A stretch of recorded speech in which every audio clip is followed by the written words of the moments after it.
Hello guys. അപ്പോൾ നമ്മൾ ഇന്ന് എക്സ്പ്ലെയിൻ ചെയ്യാൻ പോകുന്നത് 2025 റിലീസായ സ്റ്റഡി ഗ്രൂപ്പ് എന്ന ഒരു ആക്ഷൻ കോമഡി സീരീസാണ്. മൊത്തം 10 എപ്പിസോഡുകളാണ് ഈ സീരീസിലുള്ളത്. അപ്പോൾ നമുക്ക് നേരെ എക്സ്പ്ലനേഷനോട്ട് കടക്കാം. അതിനു മുമ്പ് എൻ്റെ ചാനൽ ഇതുവരെ സബ്സ്ക്രൈബ് ചെയ്തില്ലെങ്കിൽ തീർച്ചയായും സബ്സ്ക്രൈബ് ചെയ്യുക. ഈ എപ്പിസോഡിൻ്റെ തുടക്കത്തിൽ കാണിക്കുന്നത് സഞ്ജോളിൻ്റെ 2 ഫ്രണ്ട്സും ഗ്രാൻഡ് കൂടെയാണുള്ളത്. സഞ്ജോളിനെ തിരക്കുന്ന ഗ്രാൻഡ് അവൻ പഠിക്കുകയാണെന്ന് ഇവർ കള്ളം പറയും. സഞ്ജോളിനെ പോലെ തന്നെ ഗ്രാൻഡ് ഇവരെയും വലിയ കാര്യമാണ്. ഗ്രാൻഡ് മിഡ് ടേംസ് ഒക്കെ വരുമല്ലേ. സഞ്ജോളിന് ഒരുപാട് പഠിക്കാനുണ്ട്. പഠിത്തത്തിൽ ബിസിയായി അവർ ഇങ്ങോട്ടേക്ക് വരാൻ പറ്റിയില്ലെങ്കിൽ ഞങ്ങൾ ഇന്നും വന്നോളാം. എന്നിട്ട് ഹോസ്പിറ്റലിൽ നിന്ന് പുറത്തിറങ്ങുമ്പോൾ ഒരുത്തൻ പറയുകയാണ്, എനിക്കിനിയും പറ്റില്ല, കത്തി കിട്ടിയ ഗാമിനും കൂട്ടരും വിളിക്കാം എന്ന് പറഞ്ഞ്. എന്നാൽ അവരിൽ നിന്നൊന്നും അറിയാൻ പറ്റിയിട്ടില്ല. 10 കൊല്ലമായിട്ട് നമ്മുടെ കൂടെയുള്ള ഒരു ഫ്രണ്ടിനെ നമുക്ക് സഹായിക്കാൻ പറ്റുന്നില്ല. അത് ആലോചിക്കുമ്പോൾ തന്നെ എനിക്കെന്തോ പോലെ. എന്തായാലും ഞാനും അങ്ങോട്ടേക്ക് പോകാൻ പോവാം എന്ന് പറഞ്ഞ് ഇവൻ പോകാൻ തുടങ്ങുമ്പോൾ മറ്റവൻ ഇവനെ തടയാൻ നോക്കുന്നുണ്ട്. എന്നാൽ ഇവനാണെങ്കിൽ ഒന്നുകൂടെ വയലൻ്റായി. നിനക്ക് ഗ്രാൻഡ് സിറ്റുവേഷൻ അറിയുന്നതല്ലേ, ഡോക്ടർ നമ്മളോട് പറഞ്ഞതല്ലേ എപ്പോൾ വേണമെങ്കിലും ഗ്രാൻഡ് ഇല്ലാണ്ടാവാം എന്ന്. അവസാന നിമിഷമെങ്കിലും തൻ്റെ പേരക്കുട്ടിയെ കണ്ട് വേണം ഗ്രാൻഡ് പോകാൻ. അപ്പോൾ മറ്റവൻ പറയും, നമുക്ക് ഗ്രാൻഡ് നോക്കണം, നമുക്ക് ആ കാർ സെയിലിൽ പങ്കെടുത്ത് പൈസ ഉണ്ടാക്കി ഹോസ്പിറ്റലിൽ ബില്ല് മൊത്തം അടക്കണം. അങ്ങനെ 2 പേരും കൂടെ എന്തോ തീരുമാനിച്ച് അങ്ങനെ പോവുകയാണ്. ശേഷം എത്ര നോക്കിയിട്ടും ജൂണിന് ദൈവൻ്റെ അടുത്ത് പിടിച്ചു നിൽക്കാൻ പറ്റുന്നില്ല. അവൻ്റെ കയ്യിലുള്ള കത്തി കൊണ്ട് 5-6 കുത്തും ജൂണിന് കിട്ടുന്നുണ്ട്. ജീവു ആണെങ്കിൽ ട്രെയിനറിൻ്റെ അടുത്ത് നിന്ന് രക്ഷപ്പെടാൻ വേണ്ടി കത്തിയും കൊണ്ട് ഓടുകയാണ്. എന്നാൽ ഇവളാണെങ്കിൽ ഓടിച്ചെല്ലുന്നത് മറ്റൊരു ട്രെയിനറിൻ്റെ മുമ്പിലും. മുന്നിൽ വരുന്നവനെ അടിച്ച് രക്ഷപ്പെടാൻ നോക്കുന്ന ജീവുവിനെ താഴെ തള്ളിയിട്ട് ബോധം കെടുത്തുകയാണ് ഈ ട്രെയിനർ. ഗാമിനാണെങ്കിൽ ഇപ്പോഴും അവിടെ നിന്ന് രക്ഷപ്പെടാൻ പറ്റിയിട്ടില്ല. ജീവുവിൻ്റെയും ജൂണിൻ്റെയും ഒരു വിവരവും ഇല്ല. അവരുടെ കോൾ വരെ ഡിസ്കണക്റ്റ് ആയിരിക്കുകയാണ്. ഹേവോനോടും സെഹോനോടും കണക്ട് ചെയ്തുകൊണ്ടിരിക്കുന്ന സമയത്താണ് ഗാമിനെ ലീമിസ് വിളിക്കുന്നത്. എക്സാം പ്രിപ്പറേഷനൊക്കെ നന്നായിട്ട് പോകുന്നില്ലേ, ഞാൻ ഇന്നലെ തന്ന പ്രാക്ടീസ് ഷീറ്റിൽ ഒരു ചെറിയ തിരുത്തുണ്ട്, ഞാനത് നിനക്ക് ഇപ്പോൾ പറഞ്ഞു തരാമെന്ന് പറയും. അതിന് പറ്റിയ നല്ല ടൈം. പക്ഷേ ഇപ്പോൾ പഠിത്തം എന്ന് പറഞ്ഞാൽ വേറെ ഒന്നുമില്ലാത്ത ഗാമിനാണെങ്കിൽ തൻ്റെ ബാഗ് തുറന്ന് ആ പുസ്തകം എടുത്തുകൊണ്ടിരിക്കുന്ന സമയത്താണെങ്കിൽ അറിയാതെ പുസ്തകം ഇവൻ്റെ കയ്യിൽ നിന്ന് താഴേക്ക് വീഴും. അത് താഴെയുണ്ടായിരുന്ന കില്ലറിൻ്റെ മുന്നിലേക്കാണ് ഈ പുസ്തകം വന്ന് വീഴുന്നത്. ബുക്ക് താഴെ വീഴുന്നതും പെട്ടെന്ന് കയറി ഒളിക്കുന്ന ഗാമിനാണെങ്കിൽ പിന്നെ തലയിട്ട് നോക്കുമ്പോൾ ആ കില്ലറിനെയോ ആ ബുക്കിനെയോ അവിടെ കാണില്ല. എന്നാൽ ട്രെയിനർ ജീവുവിനെ പൊക്കി കാറിൽ കയറ്റുന്നത് ഇവൻ കാണും. ജീവു അപകടത്തിലാണെന്ന് ഇവന് മനസ്സിലാകും. ലീമിസിനോട് പിന്നെ വിളിക്കാമെന്നും പറഞ്ഞ് ഇവൻ ആ ഡോർ അടിച്ച് തകർക്കാനായിട്ട് നോക്കിക്കൊണ്ടിരിക്കുകയാണ്. ഇവിടെ സേഹോണും ഹേവോണുമാണെങ്കിൽ ഡ്രോൺ വെച്ച് അവിടെയെല്ലാം നോക്കിക്കൊണ്ടിരിക്കുന്ന സമയത്ത് ഇവരുടെ ഡ്രോൺ ആരോ കൈയോടെ പൊക്കുന്നുണ്ട്. നോക്കുമ്പോൾ അത് മിൻഹാനാണ്. നമ്മൾ പെട്ട് ഇനിയിപ്പോൾ നമ്മളെന്ത് ചെയ്യും, അവർ അപകടത്തിൽപ്പെട്ടിരിക്കുകയാണല്ലോ എന്നും പറഞ്ഞുകൊണ്ടിരിക്കുകയാണ് ഇവർ. ഈ ട്രെയിനറാണെങ്കിൽ ആ കത്തിയും ജീവുവിനെയും കൊണ്ട് അവിടെ നിന്ന് പോകാൻ തുടങ്ങുമ്പോൾ ആരോ അങ്ങോട്ടേക്ക് വരുന്നതായിട്ട് കാണുന്നുണ്ട്. ശേഷം സഞ്ജോൾ നമ്മുടെ പോലീസുകാരൻ്റെ കൂടെയാണുള്ളത്.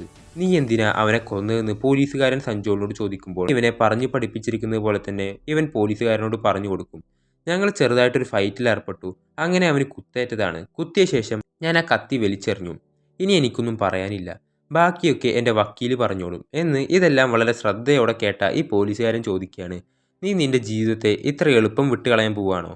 ഞാൻ നിന്നോട് ഒരിക്കൽ കൂടി ചോദിക്കാം, ശ്രദ്ധിച്ച് ഉത്തരം പറ, സത്യത്തിൽ ആ കൊലപാതകം ചെയ്തത് നീ തന്നെയാണോ? സഞ്ജോളാണെങ്കിലും ഒരു വല്ലാത്ത അവസ്ഥയിലാണുള്ളത്.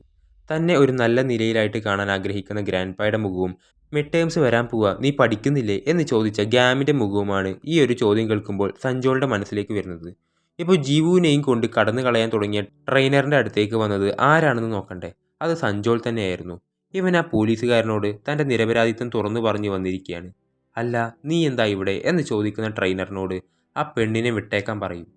എന്നോട് ഓർഡർ ചെയ്യാനൊക്കെ നീ ആയോ എന്ന് ചോദിച്ച് ഒറ്റയ്ക്ക് തന്നെ ഇവൻ സഞ്ജോളിനെ അടിച്ച് താഴെയിടും. എടാ, എന്നോട് മുട്ടാൻ വരുമ്പോൾ അറ്റ്ലീസ്റ്റ് നിനക്ക് നിൻ്റെ ആൾക്കാരെങ്കിലും കൊണ്ടുവരായിരുന്നു. നിനക്ക് ഒറ്റയ്ക്ക് തന്നെ എന്നെ തോൽപ്പിക്കാൻ പറ്റുമെന്നാണോ നീ വിചാരിച്ചിരിക്കുന്നത് എന്ന് ഈ ട്രെയിനർ ഇവനോട് ചോദിക്കുമ്പോൾ പിറകിൽ നിന്ന് ഒരു ശബ്ദം, അവൻ്റെ ആൾക്കാർ അവിടെ തന്നെ ഉണ്ടടാ എന്നും പറഞ്ഞ് തിരിഞ്ഞു നോക്കുമ്പോൾ സഞ്ജോളിൻ്റെ 2 ഫ്രണ്ട്സാണ്. 2 എണ്ണം കൂടെ തൻ്റെ ഫ്രണ്ടിനെ രക്ഷിക്കാനായിട്ട് വന്നിരിക്കുകയാണ്. ഈ സമയം കാറിൽ കിടക്കുന്ന ജീവുവിന് ബോധം വരും. ബോധം വന്നവൾ ആദ്യം നോക്കുന്നത് ആ കത്തിയാണ്. അത് ആ കാർ സീറ്റിൽ തന്നെ ഉണ്ടായിരിക്കും. അതുകൊണ്ട് അവൾ പതിയെ കാറിന് പുറത്തിറങ്ങി ഒളിച്ചിരിക്കും. ഇവിടെ ഈ ട്രെയിനറാണെങ്കിൽ അത്ര നിസ്സാരക്കാരനല്ല. ഈ 3 എണ്ണത്തിനെയും ഒറ്റയടിക്കാണ് നിലംപരിശാക്കുന്നത്. വല്ല കാര്യം ഉണ്ടായിരുന്നു, പീഹാൻ പറഞ്ഞതനുസരിച്ച് ആ കൊലപാതകം ഏറ്റെടുത്ത് ജയിലിൽ പോയി കിടന്നാൽ പോരായിരുന്നോ എന്നീ ട്രെയിനർ സഞ്ജോളിനോട് പറയുന്നത് ആ കത്തിയും കൊണ്ട് രക്ഷപ്പെടാനൊരുങ്ങുന്ന ജീവു കേൾക്കൂ. ഇതുവരെ ഗ്യാമിൻ സഞ്ജോൾ നിരപരാധിയാണെന്ന് പറഞ്ഞ് ആ ഒരു വിശ്വാസം മാത്രമേ ഇവൾക്കുണ്ടായിരുന്നുള്ളൂ. എന്നിപ്പോൾ ട്രെയിനറിൻ്റെ വായിൽ നിന്ന് കേൾക്കുമ്പോൾ തന്നെ ഇവൾക്കത് ഉറപ്പാകും. ഇത് കേട്ട് ദേഷ്യം വരുന്ന ഇവളാണെങ്കിൽ വാ അടക്കട എന്നും പറഞ്ഞ് അങ്ങോട്ടേക്ക് ചെല്ലുകയാണ്. ശേഷം ജുണ്ണിനെ നോക്കുമ്പോൾ അവൻ അങ്ങനെ വിട്ടുകൊടുക്കാൻ ഒരുക്കമല്ലായിരുന്നു. തൻ്റെ മുഴുവൻ ശക്തി കൊടുത്ത് അവൻ മറ്റവനെ അടിച്ച് ശരിയാക്കും. ഇവിടെ ആ ട്രെയിനറിനെതിരെ ജീവുവും ആ മൂന്നെണ്ണവും ഒരുമിച്ചിരുന്ന് പരിശ്രമിച്ചിട്ടും ഇവൻ്റെ രോമത്തിൽ തൊടാൻ പോലും അവർക്ക് പറ്റുന്നില്ല. നിങ്ങൾ കുറച്ച് പിള്ളേർ വിചാരിച്ചാൽ എന്നെ ഒതുക്കാൻ പറ്റുമെന്നാണോ വിചാരം എന്നൊക്കെ ചോദിച്ച് ഈ ട്രെയിനർ ഇങ്ങനെ നിൽക്കുമ്പോൾ എന്തോ കണ്ട് ജീവു ഇങ്ങനെ ചിരിക്കുന്നുണ്ട്. നീ ഇന്ന് തീർന്നടാ എന്ന് പറയുമ്പോൾ തിരിഞ്ഞു നോക്കുന്ന ട്രെയിനർ കാണുന്നത് അങ്ങോട്ടേക്ക് വരുന്ന ഗ്യാമിനെയാണ്. റൂഫ് ടോപ്പിൻ്റെ വാതിൽ അടിച്ച് തകർത്താണ് അവൻ അങ്ങോട്ട് എത്തിയിരിക്കുന്നത്. ആരാടാ നീ, ബ്രൂസ്ലിയോ? നിനക്ക് എത്ര വയസ്സുണ്ടടാ എന്നൊക്കെ ചോദിച്ച് ഗ്യാമിനെ കളിയാക്കുമ്പോൾ ബ്രൂസ്ലിയുടെ ഒരു ഡൈ ഹാർഡ് ഫാനും കൂടിയായ ഗ്യാമിനാണെങ്കിൽ എൻ്റെ മുന്നിൽ വെച്ച് ബ്രൂസ്ലിയെ അപമാനിക്കരുതെന്നും പറഞ്ഞ് ഇവരുമായിട്ട് ഫൈറ്റ് ചെയ്യുകയാണ്. എന്നാൽ പക്ഷേ ഗ്യാമിന് വരെ ഇവൻ്റെ മുന്നിൽ അങ്ങനെ പിടിച്ചു നിൽക്കാൻ പറ്റുന്നില്ല. എന്താ നിൻ്റെ പ്ലാൻ ഒന്നും വർക്കാവുന്നില്ലേ? പിന്നെ സഞ്ജോൾ രക്ഷപ്പെടാൻ നിനക്ക് എവിഡൻസ് മാത്രം മതി എന്നാണോ നിൻ്റെ വിചാരം? പോയ ശിക്ഷയും വാങ്ങി കൊല്ലം ജയിലിൽ കിടക്കാൻ നോക്ക് എന്ന് കേൾക്കുന്ന ഗ്യാമിൻ പറയും, നീ ഒരുപാട് സ്ട്രോങ് ആണെന്ന് ഞാൻ കേട്ടിട്ടുണ്ട്. അതുകൊണ്ട് വളരെ പ്രിപ്പയർ ആയിട്ടാണ് ഞാൻ വന്നത്. പക്ഷെ നീ ഒട്ടും സ്ട്രോങ് അല്ല, നീ വളരെ വീക്കാണ്. മറ്റൊരാളുടെ ജീവിതം വെച്ചാണ് നീ നിൻ്റെ ശക്തി കൊണ്ട് കളിക്കുന്നത്.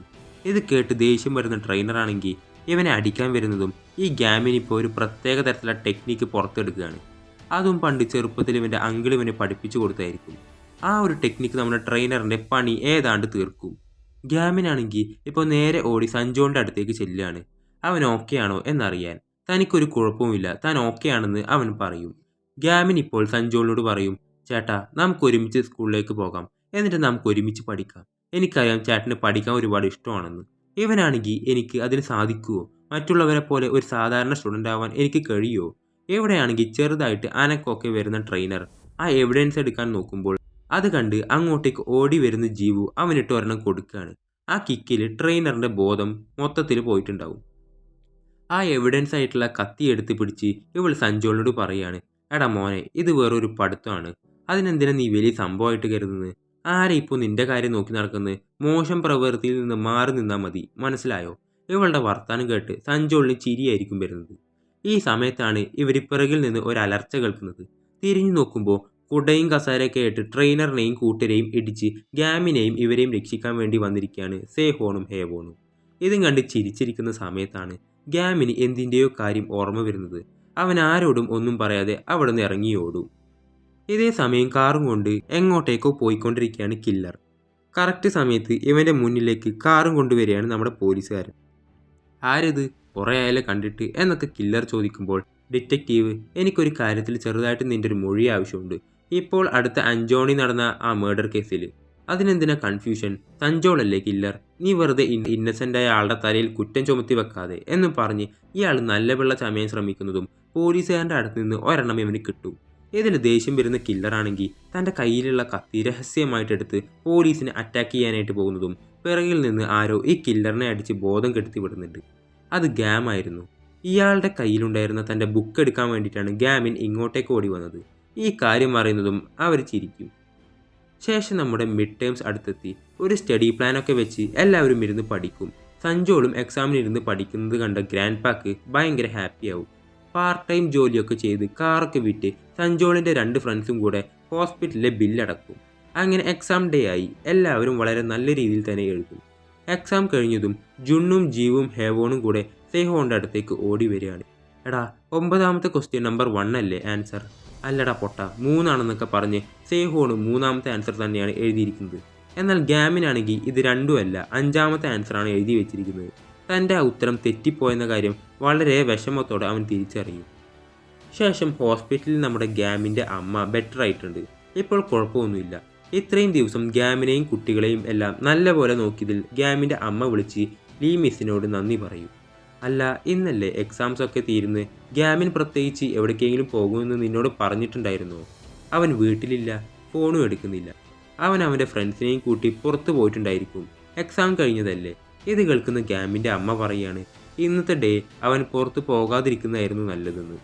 ഇവിടെയാണെങ്കിൽ എക്സാം കഴിഞ്ഞ സന്തോഷത്തിൽ ഗെയിംസൊക്കെ പ്ലേ ചെയ്തുകൊണ്ടിരിക്കുകയാണ് സ്റ്റഡി ഗ്രൂപ്പ്. എന്നാൽ ഗാമിൻ വേറെ ഏതൊരു മൂഡിലാണുള്ളത്. അവനിങ്ങനെ ആരോടും മിണ്ടാതിരിക്കുന്നു. ഇവിടെ ലീ ആണെങ്കിൽ അതെന്താ മാം അങ്ങനെ പറഞ്ഞത് എന്ന് ചോദിക്കുമ്പോൾ എല്ലാ കൊല്ലവും ഞാൻ ഗാമിനെ ശല്യപ്പെടുത്താതെ 4 ദിവസമുണ്ട്. മിഡ് ടേംസും ഫൈനൽസും കഴിയുന്ന ദിവസം. ആ ദിവസങ്ങളിൽ എക്സാമിൻ്റെ സ്കോറെല്ലാം ചെക്ക് ചെയ്ത് അവൻ വല്ലാത്തൊരു മൂഡിലായിരിക്കും ഉണ്ടാവുക. അവന് ഒന്നിനും ശ്രദ്ധിക്കില്ല. മാത്രമല്ല അവൻ്റെ സ്ട്രെങ്ത്തും അവന് കൺട്രോൾ ചെയ്യാൻ പറ്റില്ല. ശേഷം ഇവിടെ ഫ്രണ്ട്സ് എല്ലാവരും കൂടെ ഇവനെ ഗെയിം കളിക്കാൻ വേണ്ടി വിളിക്കുകയാണ്. എന്നാൽ സങ്കടപ്പെട്ടിരിക്കുന്ന ഗാമിനാണെങ്കിൽ ആ ദേഷ്യം മൊത്തം കൂടെ ആ ഗെയിമിലോട്ട് തീർക്കും. അത് പൊട്ടിപ്പോയി. അതിനുള്ള പൈസയും ആ കടക്കാർക്ക് കൊടുക്കേണ്ടി വരും. ആ കാര്യം പറഞ്ഞ് ഇവനെ വഴക്ക് പറഞ്ഞുകൊണ്ടിരിക്കുകയാണ്. അതുപോലും ശ്രദ്ധിക്കാതെ ഇവനാണെങ്കിൽ വെല്ലാണ്ടിരിക്കുമ്പോൾ എക്സാം നീ വിചാരിച്ച പോലെ നന്നായില്ലേ, അതുകൊണ്ട് മാർക്കിനെ ഓർത്താണോ നീ ഇങ്ങനെ പേടിച്ചിരിക്കുന്നത് എന്ന് ഹേവോൺ ചോദിക്കും. ഇപ്രാവശ്യമെങ്കിലും ഇത്തിരി ഡിഫറൻ്റ് ആയിരിക്കും എന്ന് ഞാൻ ഓർത്തു. ഇത് കേൾക്കുന്ന ജീവു ആണെങ്കിൽ 20 പോയിന്റ്സ് മൾട്ടിപ്പിൾ ചോയ്സിൽ നിന്ന് കിട്ടൂലേ, ഉത്തരം അറിയില്ലെങ്കിലും എന്തെങ്കിലും നീ ഗസ് ചെയ്തിട്ടുണ്ടായിരിക്കൂലേ. അപ്പോൾ സേഹോൺ പറയും, ഗാമിൻ ഒരു ചോദ്യം ഗസ് ചെയ്ത് എഴുതാറില്ല. ഒരു ഉത്തരം അറിയില്ല എന്നാണെങ്കിൽ അതിൻ്റെ മാർക്ക് തനിക്ക് കിട്ടാൻ അർഹതയില്ല എന്നാണ് ഗാമിൻ്റെ പോളിസി. ഈ സമയം ഗാമിന് ഒരു കോൾ വരുന്നുണ്ട്. സഞ്ജോളിൻ്റെ ഫ്രണ്ടാണ് വിളിക്കുന്നത്. സഞ്ജോൾ ഇവൻ്റെ കൂടെ ഉണ്ടോ എന്നറിയാനായിട്ട്. കാരണം സഞ്ജോളിൻ്റെ ഗ്രാൻഡ് പാ ആണെങ്കിൽ തനിക്ക് എക്സാം എഴുതാൻ പോകണം, ഇത് തൻ്റെ എക്സാം ആണെന്നും പറഞ്ഞ് ഹോസ്പിറ്റലിൽ കിടന്ന് വാശി പിടിച്ചുകൊണ്ടിരിക്കുകയാണ്. സഞ്ജോൾ വരുന്നതുവരെ വെയിറ്റ് ചെയ്യാൻ പറഞ്ഞ് ഡോക്ടേഴ്സൊക്കെ അടക്കി നിർത്താൻ ശ്രമിക്കുന്നുണ്ട്. ഈ വിവരം പറഞ്ഞ് ഹോസ്പിറ്റലിൽ ഓടിക്കൊണ്ടിരിക്കുന്ന സഞ്ജോളിൻ്റെ മുന്നിലേക്കാണെങ്കിൽ ഇവൻ മൊഴി മാറ്റി പറഞ്ഞ ദേഷ്യത്തിൽ കുറേ ഗ്യാങ് മെമ്പേഴ്സ് വരുന്നുണ്ട്. ഇതേ സമയം നമ്മുടെ സ്റ്റഡി ഗ്രൂപ്പ് ഗ്രാൻഡ് പായുടെ അടുത്തേക്ക് ഓടിയെത്തും. ഗ്രാൻഡ് പായുടെ അടുത്ത് ചെന്ന് ഗാമിൻ, ഗ്രാൻഡ് പാ റെഡിയല്ലേ, സമയമായി, എഴുന്നേൽക്കാൻ പറയും. സഞ്ജോളാണെങ്കിൽ അടിയൊക്കെ കിട്ടി അവശനായിട്ടാണ് ഹോസ്പിറ്റലിലേക്ക് എത്തുന്നത്. ഇവൻ ഗ്രാൻഡ് പായെ കാണാൻ പോകുമ്പോൾ അവൻ്റെ ഫ്രണ്ട്സ് അവനെ തടയും. നീ വെയിറ്റ് ചെയ്യ്, ഗ്രാൻഡ് പാ എക്സാം അറ്റൻഡ് ചെയ്യുകയാണെന്നും പറഞ്ഞ് കഴിഞ്ഞ പ്രാവശ്യത്തെ എക്സാം പേപ്പർ ലീമീസിൻ്റെ അടുത്ത് നിന്നും വാങ്ങി ഗാമിൻ ഗ്രാൻഡ് പായുടെ എക്സാം എടുത്തുകൊണ്ടിരിക്കുകയാണ്. അത് പുറത്തു നിന്ന് കണ്ട് ഗ്രാൻഡ് പാക്ക് കുഴപ്പമൊന്നുമില്ല എന്നറിയുമ്പോഴാണ് സഞ്ജോളിന് ആശ്വാസം വരുന്നത്. തൻ്റെ ആഗ്രഹപ്രകാരം ഗ്രാൻഡ് പാ എക്സാം അറ്റൻഡ് ചെയ്തു. കുറച്ച് ദിവസങ്ങൾക്ക് ശേഷം തന്നെ എല്ലാവരെയും വിട്ടുപോവുകയും ചെയ്തു. മരണാന്തര ചടങ്ങിൽ പങ്കെടുക്കാനായിട്ട് സ്റ്റഡി ഗ്രൂപ്പും ലീമീസും എല്ലാവരും വരുന്നുണ്ട്. ഗ്രാൻഡ് പാ പോയ വിഷമത്തിൽ കരഞ്ഞു വിളിച്ചിരിക്കുകയാണ് സഞ്ജോൾ. കാരണം അവന് ആകെ ഉണ്ടായിരുന്നത് ഗ്രാൻഡ് പാ മാത്രമായിരുന്നു. അന്ന് ഗാമിനെ കണ്ടപ്പോൾ ഗ്രാൻഡ് പാ പറഞ്ഞിരുന്നില്ലേ, സഞ്ജോളിനെ നീ പഠിത്തം എത്ര ഫണ്ണാണെന്ന് പഠിപ്പിക്കണമെന്ന്. എന്നാൽ അന്ന് ഗാമിൻ ഗ്രാൻഡ് പായോട് മറുപടി പറഞ്ഞിരുന്നു, അത് അവനെ ഞാൻ പഠിപ്പിക്കേണ്ട ആവശ്യമില്ല, അവനത് ഓൾറെഡി അറിയാമെന്ന്. അത് കേട്ട് ഗ്രാൻഡ് പാക്കും അന്ന് ഒരുപാട് സന്തോഷമായിരുന്നു. സഞ്ജോളിൻ്റെ അടുത്ത് വന്ന് ഗാമിൻ എന്തോ ഒന്ന് കൊടുക്കൂ. അത് അവൻ്റെ ഇൻഡെക്സ് കാർഡാണ്. അത് വൈബിയിൽ വെച്ച് ഇവൻ്റെ അടുത്ത് നിന്നും വാങ്ങി പീഹാൻ വേസ്റ്റിൽ ഇട്ടിട്ടുണ്ടായിരുന്നു. അത് തിരിച്ചു കൊണ്ട് കൊടുക്കുകയാണ് ഗാമി. അത് ഇവന് ഗ്രാൻഡ് പാ കൊടുത്തതാണ്. അത് കാണുന്നതും അവന് ഗ്രാൻഡ് പായെ ഓർമ്മ വരും. കരഞ്ഞുകൊണ്ട് ഗാമിനോട് അവൻ താങ്ക്സ് പറയുകയാണ്. ശേഷം കുറച്ച് ദിവസങ്ങൾക്ക് ശേഷം മിഡ് ടേംസിൻ്റെ എക്സാം റിസൾട്ട് വന്നിരിക്കുകയാണ്. വളരെ എക്സൈറ്റ്മെൻറ്റിലാണ് ഇവരെല്ലാവരും മാർക്ക് നോക്കുന്നത്. ഇവരുടെയൊക്കെ മാർക്ക് കൂടിയിട്ടുണ്ട്. സേഹോൺ ഇപ്പോൾ 1ാം സ്ഥാനത്താണ്. എന്നാൽ ഗാമിനാണെങ്കിൽ മാർക്ക് നോക്കി അതിൽ നിന്ന് കണ്ണെടുക്കാണ്ടിരിക്കുകയാണ്. ഇത് കണ്ട് ഇവർ ചെന്ന് നോക്കുമ്പോൾ ഗാമിൻ്റെ മാർക്ക് ഉണ്ടായിരുന്നതിനേക്കാൾ 10 മടങ്ങ് കൂടിയിരിക്കുകയാണ്. എല്ലാവരുടെയും മാർക്ക് 10 മടങ്ങിൽ കൂടിയതുകൊണ്ട് തന്നെ അത് ലീമിസ് കൊണ്ടുവന്ന് ടീച്ചേഴ്സിൻ്റെ ഹെഡിനെ കാണിക്കും. കുട്ടികളുടെ മാർക്ക് 10% കൂടുകയാണെങ്കിൽ പീഹാനെതിരെ ഡിസിപ്ലിനറി കമ്മിറ്റി വിളിക്കാൻ സാർ എന്നെ ഹെൽപ്പ് ചെയ്യാമെന്ന് പറഞ്ഞിട്ടുണ്ടായിരുന്നു. ഇപ്പോൾ ഈ സാറിനും വേറൊരു വഴിയുമില്ല. സാർ അത് സൈൻ ചെയ്ത് കൊടുക്കും. അങ്ങനെ പീഹാനെതിരെ ഡിസിപ്ലിനറി കമ്മിറ്റി വിളിച്ചു ചേർത്ത് നോട്ടീസ് ബോർഡിൽ ഒട്ടിക്കും. ഇത് കണ്ട് ഷോക്കായിട്ട് നിൽക്കുകയാണ് ബാക്കി എല്ലാ സ്റ്റുഡൻസും. ഇപ്പോൾ സ്കൂളിലേക്ക് പീഹാനെ കാറ് വരുന്നതും അത് സഞ്ജോൾ മുന്നിൽ പോയി തടയും. സ്റ്റുഡൻസ് വെഹിക്കിൾ സ്കൂൾ ഗേറ്റിന് പുറത്താണ് സ്റ്റോപ്പ് ചെയ്യേണ്ടത്. ഇറങ്ങി നടക്കാൻ പറഞ്ഞതും ഇതും കണ്ട് നമ്മുടെ സ്റ്റഡി ഗ്രൂപ്പും അങ്ങോട്ടേക്ക് വരുന്നുണ്ട്. പീഹാൻ കാറിൽ നിന്ന് ഇറങ്ങി നടക്കും. ഇപ്പോൾ ജീവു അവനെ പിറകിൽ നിന്ന് വിളിക്കുകയാണ്. പീഹാൻ, ഇനിയിപ്പോൾ നീ എന്താ ചെയ്യാൻ പോകുന്നത്? ഡിസിപ്ലിനറി കമ്മിറ്റി നിന്റെ പിറകെയാണല്ലോ. ഇത് കേട്ട് വളരെ ദേഷ്യത്തിൽ പീഹാൻ നിൽക്കുന്നത് കാണാം.